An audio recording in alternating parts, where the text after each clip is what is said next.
Another simple mind-storming exercise you can use is to first write out a clear answer to the question, what am I trying to achieve, avoid, or preserve? Be as specific as possible. Then quickly write down every detail of the problem. Often the exact answer you're looking for will emerge as you write. When a problem or obstacle is more complex or not amenable to a quick solution, here is a powerful, systematic method you can use alone or in conjunction with others. It has 9 simple steps. Step 1. Approach the problem as though there were a simple, logical solution just waiting to be uncovered. This attitude of confident expectation keeps the mind positive and enhances creativity. We have found that all people who are effective in solving problems simply assume that there's a logical answer and then they go to work to find it or to uncover it. Step 2. Use positive language. The language that you choose affects the way that you think and how clearly you think about any issue. Instead of the word problem, which is a negative word, use the word situation, which is a neutral word. Or better yet, use challenge, which is a positive word, or even better, opportunity. And within every problem or difficulty, there is often an opportunity or an advantage if you can find it. For example, instead of, this is an interesting problem facing us, say, this is an interesting challenge facing us. Just the word challenge causes you to rise to it in a more positive and more creative way. Step 3. Ask, what exactly is the situation?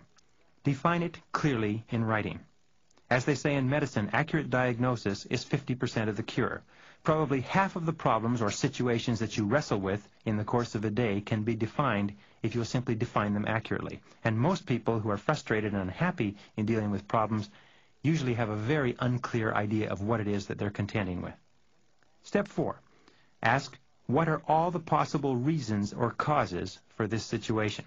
Now, this is an extremely important step because if you do not remove the causes, you may solve the particular situation, but you will leave the causes in place and the situation will repeat itself. And wherever you see a situation that occurs over and over again, what it means is that the causative factors have not been dealt with even though a temporary solution has been implemented. Step 5. Ask, what are all the possible solutions? And the very best way is to think on paper. Ask yourself, what are the many different ways that we can solve this? Look at the obvious solutions. Look at the opposite of the obvious solutions. Raise prices, lower prices, work harder, work smarter, increase advertising, decrease advertising, and so on.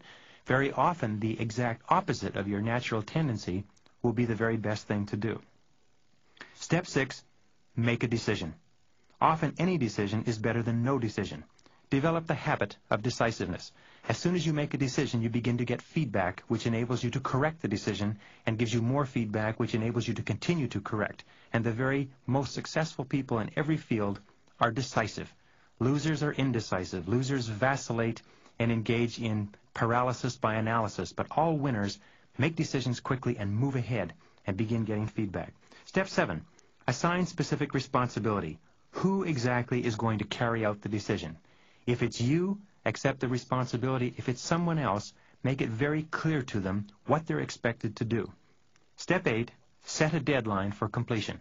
Now, this is very important. If you have not set a timeline and made your decision time-specific, all you've simply done is had an interesting discussion, but you have not solved the situation or the problem.